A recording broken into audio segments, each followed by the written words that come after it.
talking about the project with the McHenry County Conservation Foundation and the district and the carbon credits at Camp Lakota. We're going to take a look at a deeper dive of Camp Lakota and why this is a quality project for carbon credits. The Conservation District, in conjunction with NRCS, with U.S. Fish and Wildlife, with Illinois DNR, and others, have identified 158 different natural areas here in McHenry County.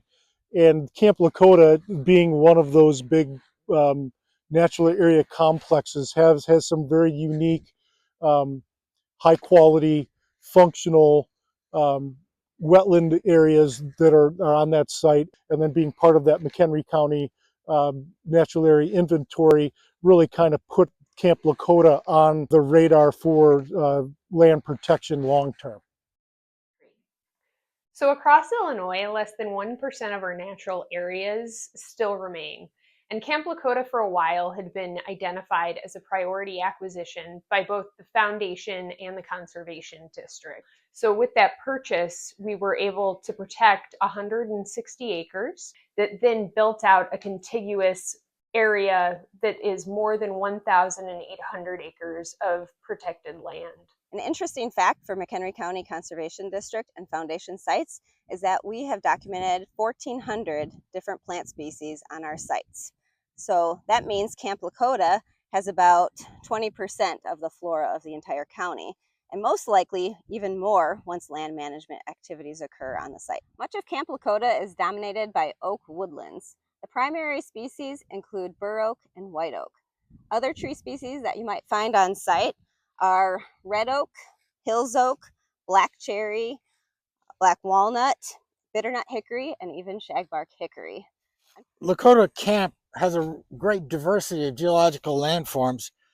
An interesting thing about that is that it produces a wide variety of soils that then host a wide variety of oak ecosystems like the one we're in right now. Glacial gravels are buried deep, and there's gravel under all the Lakota camp, but in places it's covered with a silty layer such as we have right here, and there you get mostly white oaks, and you can see the large trees are very sort of gray scaly bark.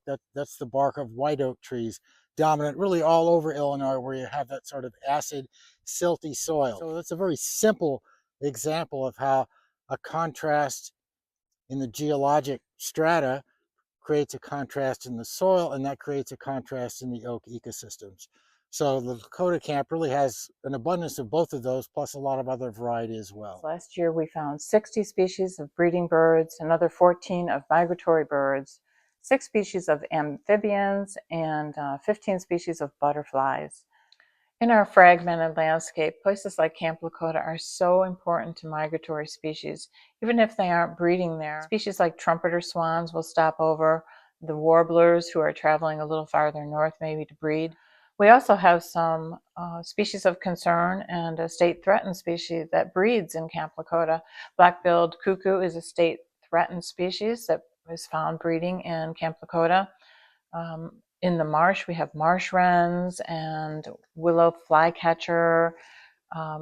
Those are both species of concern, and they are both present in Camp Lakota. The Foundation's Carbon Plus credits are registered with City Forest Credits, a national nonprofit carbon registry that, among other things, applies methodologies that allow them to measure the CO2 that is sequestered in the trees on our project area. So what does this mean for our local efforts in mitigating climate change? Well, each Carbon Plus credit sequesters 1 ton of carbon from our atmosphere, and that's a big deal. This is a long-term investment in climate infrastructure executed by a not-for-profit singularly focused on tree survival. When we look at the map, do site visits, when our ecologists do various assessments of the land, we discover that there's so much to explore and even more to protect.